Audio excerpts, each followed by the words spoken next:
Halo semuanya, pada video kali ini kami akan melakukan simulasi beer game.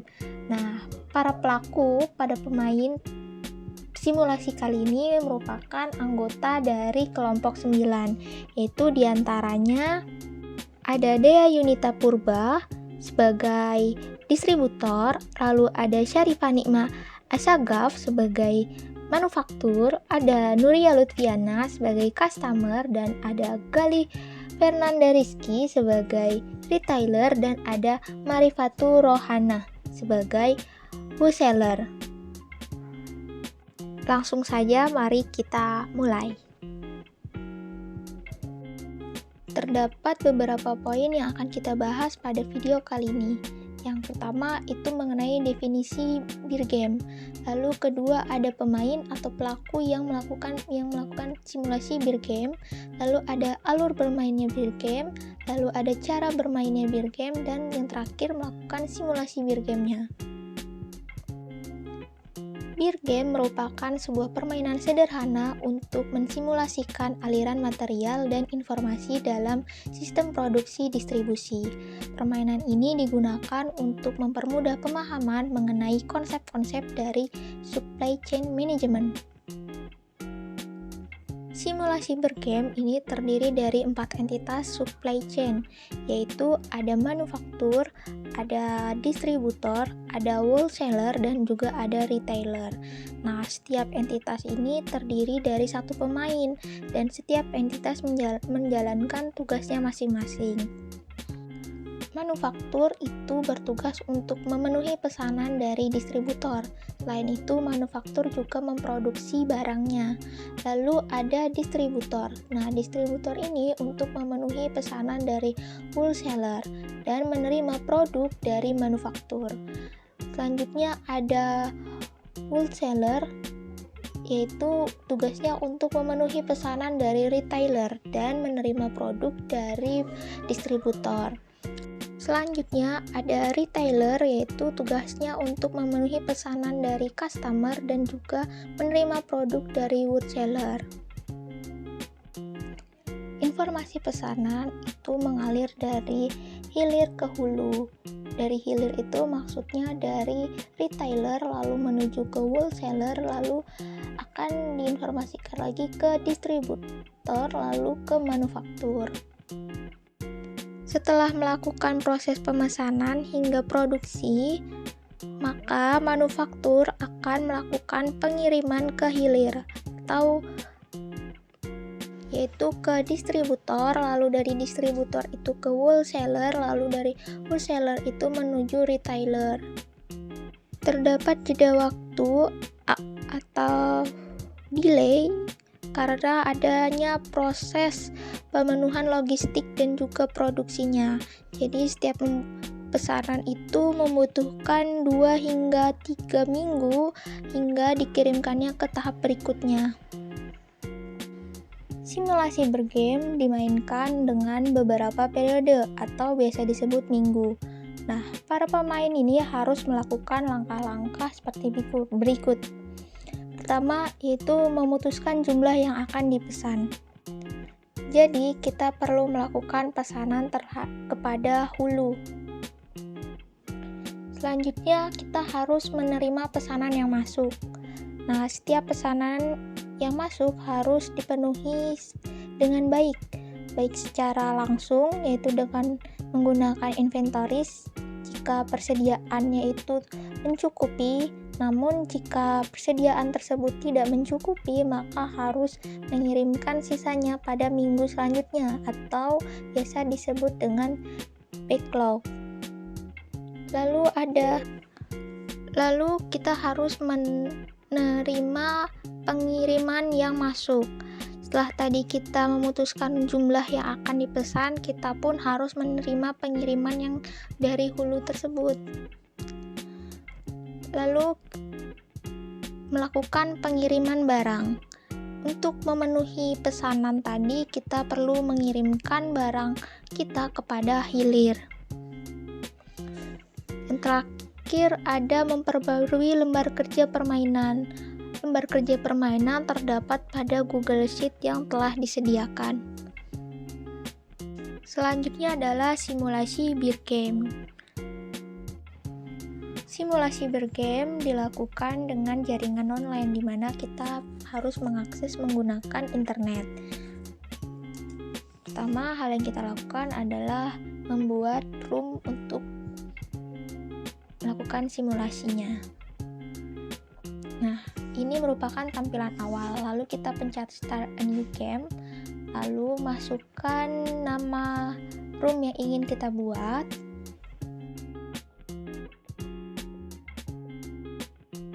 Selanjutnya adalah matikan default parameternya, lalu number of run-nya kita ganti untuk 10 periode dan kita kirimkan. Klik game dan akses it here. Nah, link ini kita kirimkan kepada teman-teman kita yang sudah bersiap melakukan simulasi Birgame. Setelah itu, para pemain dipersilahkan memainkan perannya masing-masing. Seperti di sini ada manufaktur, ada distributor, retailer, dan juga ada wholesaler-nya.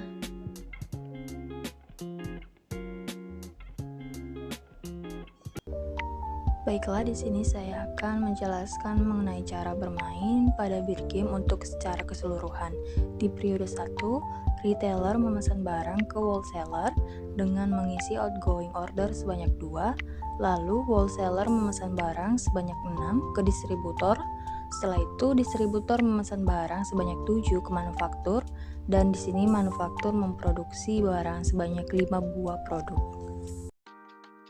Baik, untuk selanjutnya apabila game telah berjalan, masing-masing pemain atau entitas diharapkan mengisi playsheet Birgame dengan format seperti ini.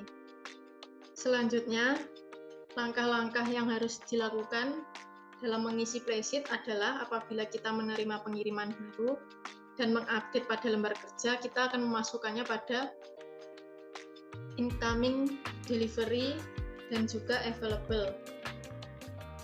Lalu apabila kita menerima pesanan dan memperbarui lembar kerja, maka kita akan menuliskan di dalam incoming order atau new order dan juga to ship.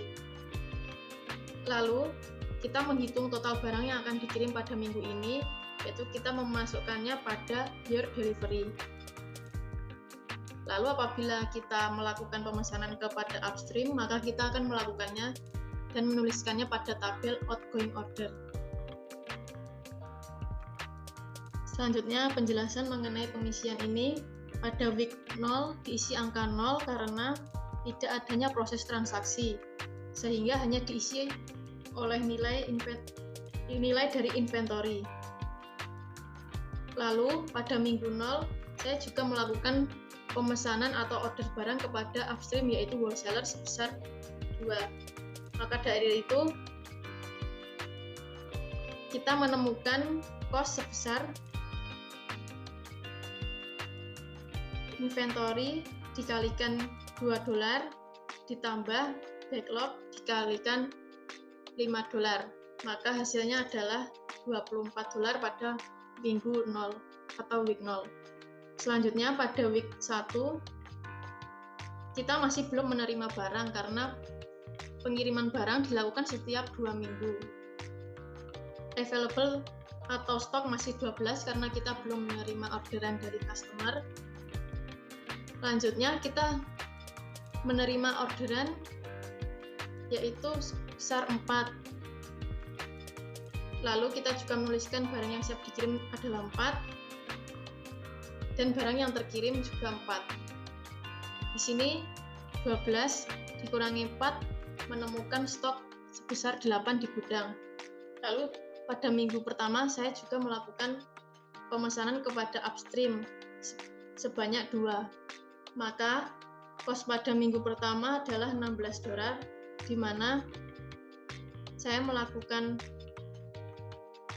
pengiriman barang di mana stok menjadi 8 dikali 2 ditambah dengan backlog yang sebesar 0 dikali 5 dan hasilnya ditemukan $16. Lalu pada minggu kedua barang datang dari upstream atau wholesaler sebanyak 2, maka kita masukkan pada incoming delivery. Lalu setelah mendapatkan atau menerima barang dari upstream, maka stok saya menjadi 10, di mana 8 dari stok minggu lalu ditambah dengan incoming delivery pada minggu ini, maka available tersedia sebanyak 10. Lalu pada minggu kedua saya juga menerima incoming order dari customer sebanyak 4.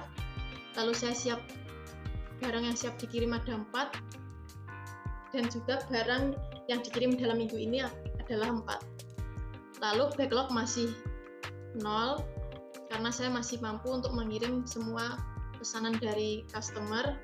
Sisa stok atau inventory adalah 6, di mana hasilnya dari available dikurangi to ship sebanyak 4 karena barang yang dikirim, maka stok saya pada minggu kedua adalah 6. Lalu saya juga melakukan pemesanan kepada upstream sebanyak 2.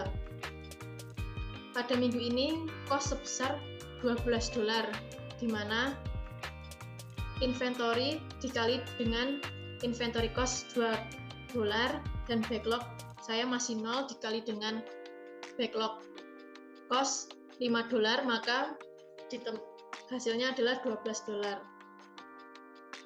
Lalu pada minggu ketiga terdapat penerimaan barang dari wholesaler sebanyak 2, maka stok saya pada minggu kedua yaitu 6 ditambah incoming delivery pada minggu ketiga, maka available sebanyak 8. Lalu saya belum menerima incoming order dari customer dan belum ada barang yang siap dikirim, maka pada minggu ketiga hanya mencatat jumlah inventorinya saja, yaitu sebesar 8. Lalu saya melakukan pemesanan kepada upstream yaitu wholesaler sebanyak 2. Maka dari itu pada minggu ketiga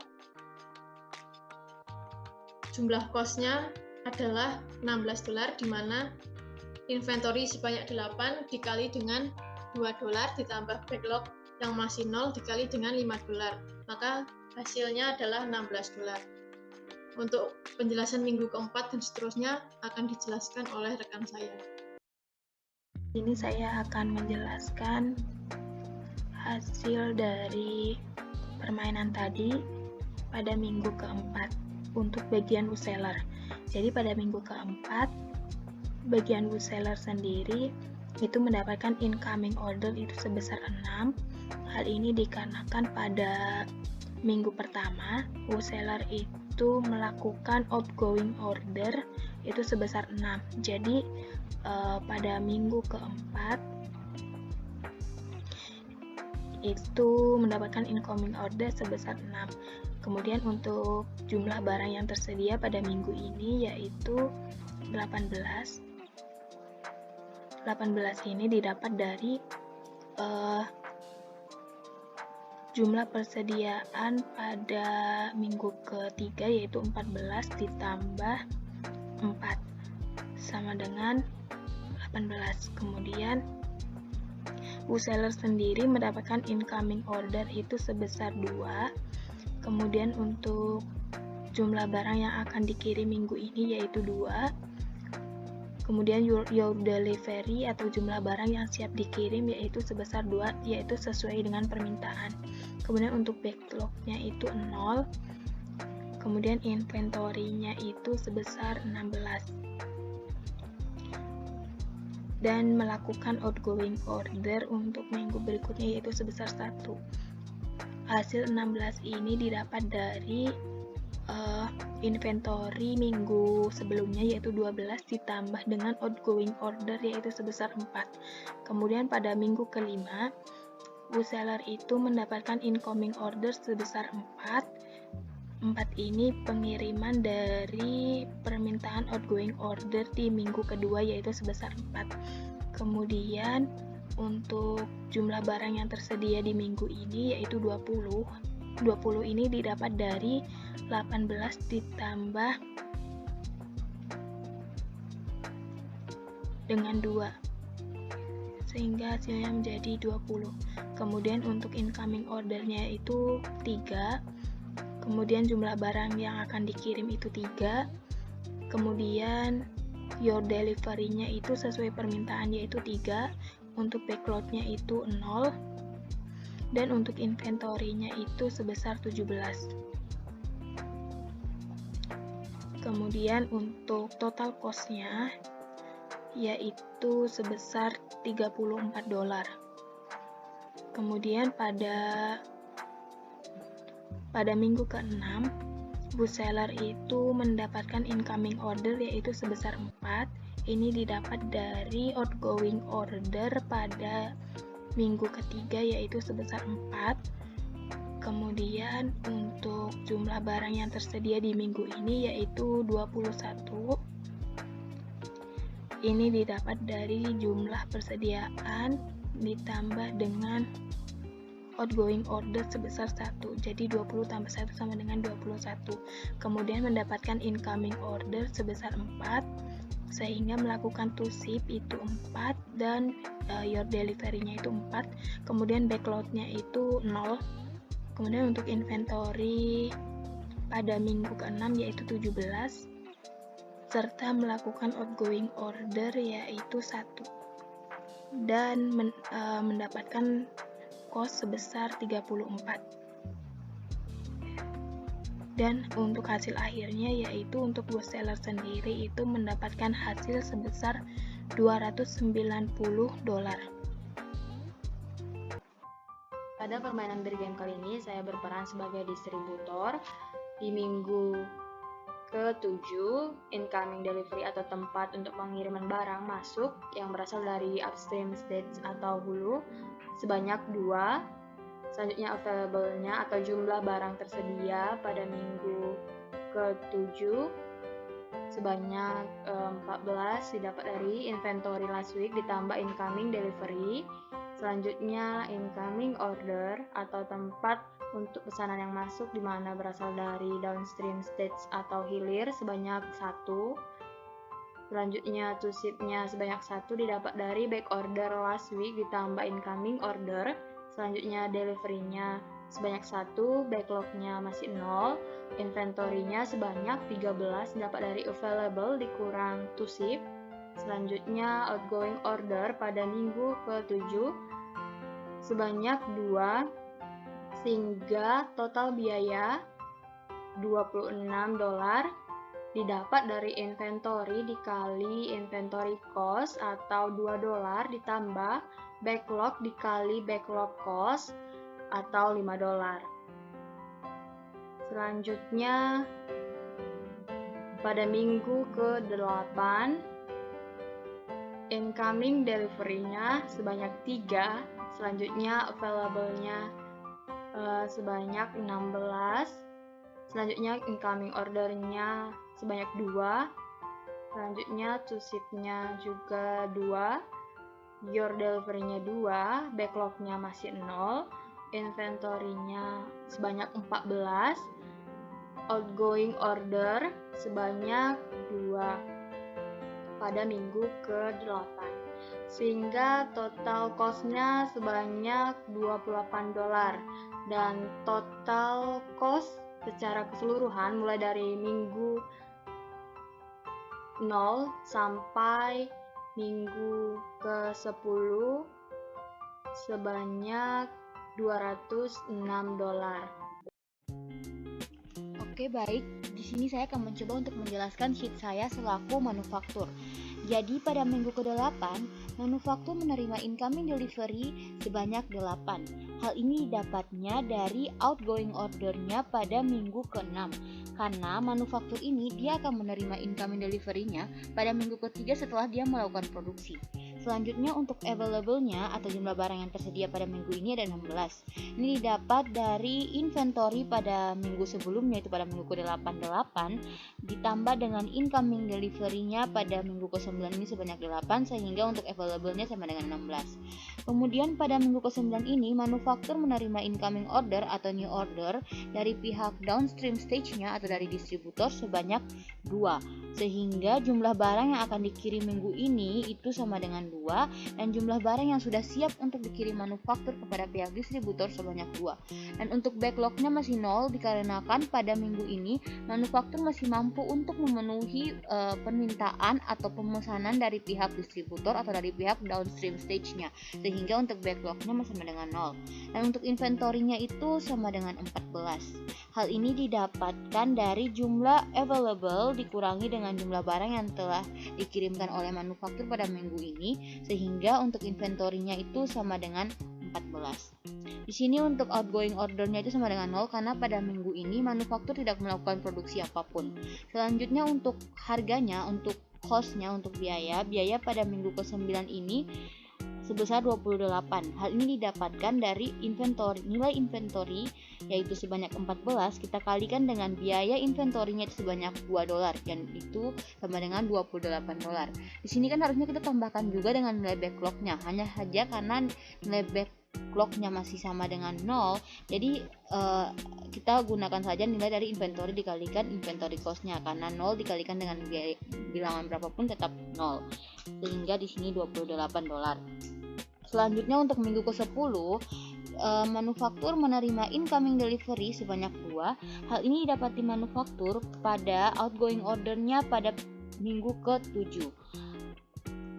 Selanjutnya untuk available-nya itu sama dengan 16 karena pada inventory last week atau inventory pada minggu ke-9 itu sebanyak 14, kemudian kita tambahkan lagi dengan incoming delivery yang masuk pada minggu ke-10 ini 2, sehingga untuk available di minggu ke-10 bagi manufaktur ada 16. Kemudian pada minggu ke-10 ini manufaktur menerima incoming order atau menerima pesanan barang masuk, menerima orderan masuk itu sebanyak 6, sehingga manufaktur mengirimkan barang sebanyak 6 pada minggu ini, dan jumlah barang yang sudah siap untuk dikirim yang tersedia itu ada 6.